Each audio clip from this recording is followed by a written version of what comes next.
नमस्कार, मैं हूं मनीषा शुक्ला और न्यूज़ीफाई की टीम महर्षि आस्तिक के मंदिर पहुंची है और हम यहां अब न्यूज़ीफाई के दर्शकों को यहां की महिमा के बारे में बताएंगे कि महर्षि आस्तिक जी का मंदिर इतना विशाल है। यहां पर दर्शक आते हैं, खास करके दर्शनार्थी आते हैं, दर्शन करने आते हैं और यहां सबसे ज़्यादा एनआरआईज़ भी आते हैं, जबकि ये गाँव का इलाका है। तो यहाँ की महिमा क्या है, हम यहाँ के लोगों से जानते हैं। तो हमारे साथ आप जुड़े हैं। नमस्कार। हाँ केम छो? हाँ बराबर છે। मजाમાં છે। हाँ मजाમાં। तो यहाँ आसपास का मेला लगता है, तो उसकी क्या व्याख्या है? वो व्याख्या में तो है, वो ऋषि का मंदिर है। हाँ। वो मंदिर है और 5 दिन की उसकी सालगिरह चलती है। वो पांचम के दिन उसकी सालगिरह लगती है। 7 दिन तक मेला लगता है इधर। अच्छा, 7 दिन का मेला लगता हाँ है। हाँ। तो ये थोड़ा सा हमें इस मंदिर की महिमा के बारे में बताइए कि जो बहुत ज़्यादा दर्शक आते हैं। हाँ हाँ जी। वो इसके लिए आता है, इधर जो है आस पूरी होती है, इसलिए उसका नाम आसपास है। अच्छा, यहाँ आशाएं पूरी होती है, इसलिए यहाँ इस एरिया का सच में नाम है आसपास। तो जैसे कि गोड़ादरा गाँव। गोड़ादरा गांव है। हाँ, बोलिए क्या कह रहे हैं? गोड़ादरा एक कोपर गांव गोड़ादरा है, लेकिन अभी तो सिटी में आ गया है। हाँ। और ये मंदिर की महिमा से बहुत ज़्यादा है। अच्छा, ये मंदिर महर्षि आस्तिक का मंदिर है, तो इसके बारे में पुराणों की कहानियां भी कुछ लगी हुई है, तो हाँ। कुछ हमें कहानियां इनके बारे में बताइए। हाँ, वो परीक्षित राजा है, उसको जो सर्प का उसको श्राप मिला था, उसके हिसाब से जो परीक्षित को दंसा वो तक्षक नाग। इसके बाद में परीक्षित के बाद उसका पुत्र आ गया जन्मेजय राजा। जन्मेजय राजा ने ऐसा यज्ञ करवाया था, ऐसा यज्ञ करवा किया कि इसके अंदर 8 कुल नाग अंदर हवन हो गए थे। 8 कुल के नाग 9 कुल नाग था, इसमें 8 कुल नाग अंदर हवन कर दिया था उसको। अच्छा। वो एक कुल रह गया था, वो तक्षक का। अच्छा। वो तक्षक नाग जो था तो इंद्र के पास शरण में गया था। वो शरण में गया था, फिर भी वो मंत्र उच्चार ऐसा हुआ था कि वो भी आने लगा इंद्र के साथ, इंद्रासन के साथ। बाद में देखा वो मैं यज्ञ में जाने लगा हूँ, तब उसने छोड़ दिया इंद्र को। इंद्र ने उसको छोड़ दिया तक्षक को। वो तक्षक आने लगा। इसके बाद में आस्तिक ऋषि ने बोला कि नहीं, उसको रोक दो। तो जन्मेजय राजा बैठा था, तो उसने बोला, वो ब्राह्मण के रूप में जो आया आस्तिक ऋषि, और बोला कि ये यज्ञ यहाँ ही बंद कर दो।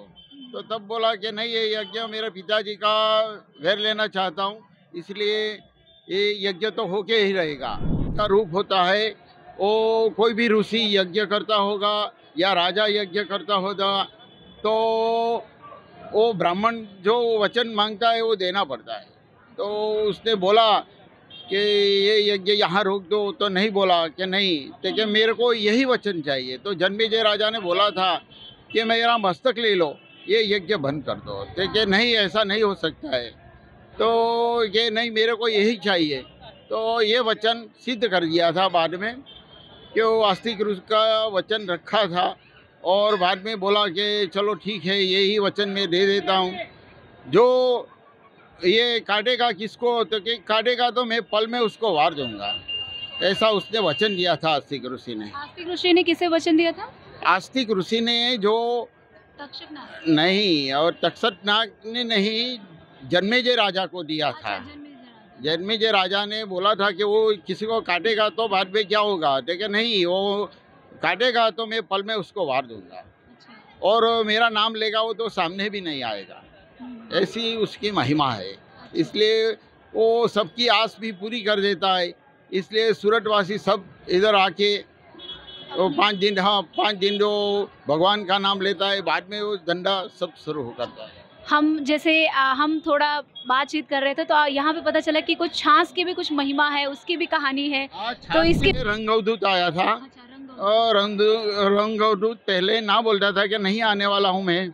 इसके बाद में इधर आया तो बोला कि इसकी महिमा ज़्यादा है, तो उसने छाछ की महिमा वो रंगवदूत ने निकाला था। तब से वो छाछ की महिमा अभी भी चल रही है। यहाँ पे उन्हें छाछ चढ़ाया जाता है? नहीं, छाछ नहीं चढ़ाया जाता है। छाछ प्रसादी के रूप में सब लेते हैं। अच्छा, प्रसादी के रूप में छाछ उन्हें मिलता है। नहीं, ऐसी है। जैसे कि सर यहाँ पर करीबन रोजाना कितने दर्शनार्थी आते हैं दर्शन करने? तो करीबन हमको भी नहीं मालूम है। और कभी 50,000 आता है तो कभी कम भी आता है। कोरोना का रोग चल रहा है फिर भी आता है सभी। ये तो अभी तो कोरोना की मात्रा कम हो गई है, इसकी वजह से 50,000 तक की संख्या है। ऐसा ही है ना, सही बोल रही हूँ ना? तो जैसे कोरोना काल था 2 साल तक, तो दर्शक जो दर्शनार्थी फिर भी आते थे। ओ, लेकिन इतना ज़्यादा नहीं आता था, कम आता था। तो इस बार काफ़ी लोगों में, जैसे आप यहाँ बैठे हैं और लोगों को देखते हैं, तो क्या पहले के मुकाबले अभी लोगों में उत्साह का माहौल है? 2 साल नहीं हो पाया जो। हाँ, इसलिए वो 2 साल नहीं हो पाया, इसलिए ये पब्लिक ज़्यादा रहना चाहिए, लेकिन अभी कम है। अच्छा, हाँ, कम है। तो हमारा ये इंटरव्यू का आखिरी पड़ाव है और थोड़ा हम ये जानना चाहते हैं कि जैसे यहाँ पर बोला जाता है कि जो मांगो वो इच्छाएं पूरी होती हैं, तो कोई आपने कोई किस्सा देखा हो कि जो जिसने मांगा और पूरा हुआ हो? वो कहीं भी ऐसा ही पूरा ही होता है। किसी को लड़का नहीं होता है तो भी मानता रखता है, किसी को सांप काटता है तो भी इधर मानता रखता है, किसी को कुत्ता काटता है तो भी मानता रहता है। कोई भी जहरी जानवर कोई भी इधर काटे तो उसकी मानता रखता है तो पूरा होता है। तो इसी तरह से हम आपको एक अनोखी और सबसे ज़्यादा भक्तिमय चीज़ें आप तक पहुंचाते रहेंगे। तब तक के लिए देखते रहिए न्यूज़ीफाई न्यूज़। कैमरामैन शुभम पांडे के साथ मनीषा शुक्ला, न्यूज़ सूरत।